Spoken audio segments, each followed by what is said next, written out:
YouTube platform ఇప్పుడు voluntary exit ప్లాన్‌ని ప్రకటించింది. అమెరికాలో పనిచేస్తున్న కొంతమంది ఉద్యోగులకి ఇది కృత్రిమ మేధ దూసుకొస్తున్నటువంటి నేపథ్యంలో యూట్యూబ్ భారీ మార్పులకు సిద్ధమవుతోందంటూ సీఈఓ నీల్ మోహన్ చెప్పుకొచ్చారు. కృత్రిమ మేధకు అనుగుణంగా 10 ఏళ్లలో తొలిసారి యూట్యూబ్ తన ప్రొడక్ట్ డివిజన్ పునర్నిర్మిస్తున్నట్టు సిబ్బందికి పంపిన నోట్‌లో నీల్ మోహన్ చెప్పుకొచ్చారు. అందుకోసం బలవంతపు తొలగింపులు చేయడం లేదని, అయితే కంటెంట్ క్రియేషన్, యూజర్ ఎక్స్‌పీరియన్స్‌లో ఏఐ పాత్రను దృష్టిలో ఉంచుకుని వాలంటరీ ఎగ్జిట్ ప్లాన్‌ని తీసుకొస్తున్నట్టుగా ప్రకటించారు. కృత్రిమ మేధకు అనుగుణంగా 10 ఏళ్లలో ఈ కీలకమైనటువంటి కాన్సెప్ట్‌ని తెర మీదకి తీసుకొచ్చింది.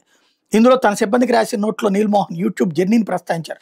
2 ఏళ్ల నుంచి అమెరికాలో నంబర్ 1 స్ట్రీమర్‌గా కొనసాగుతున్న ఈ ప్లాట్‌ఫార్మ్ క్రియేటర్లు, భాగస్వాములకు $100 బిలియన్ పైగా చెల్లించిందని చెప్పారు. మనం భవిష్యత్ ప్రణాళికలు వేస్తున్నప్పుడు ప్లాట్‌ఫార్మ్‌లో ప్రతి విభాగాన్ని మార్చగల సామర్థ్యం ఏఐకి ఉందని అర్థమైంది. దాన్ని అందిపుచ్చుకునేలా మార్పులుండాలి అంటూ చెప్పుకొచ్చారు. అర్హత కలిగిన అమెరికా ఉద్యోగులకి ఈ వాలంటరీ ఎగ్జిట్ ప్లాన్‌ని ఆఫర్ చేశారు. దానికి అంగీకరించిన వాళ్ళకి పరిహార ప్యాకేజీ అందబోతుంది. అయితే ఈ ప్లాన్ గురించి ఎంతమందికి దీన్ని ఆఫర్ చేశారన్న విషయాలు మాత్రం ఇంకా చెప్పలేదు. యూట్యూబ్ తన పునర్నిర్మాణంలో భాగంగా ప్రొడక్ట్ డివిజన్‌ని viewer products, creator and community product subscription plan వంటి 3 విభాగాలుగా విభజించబోతోంది. కొత్తదైనటువంటి కాన్సెప్ట్ ఏవైతే ఉన్నాయో వాటిని అందించబోతోంది. దాన్ని అందిపుచ్చుకునేటటువంటి దశలో అడుగులు వేస్తున్నామన్నటువంటి విషయాన్ని ప్రకటించింది.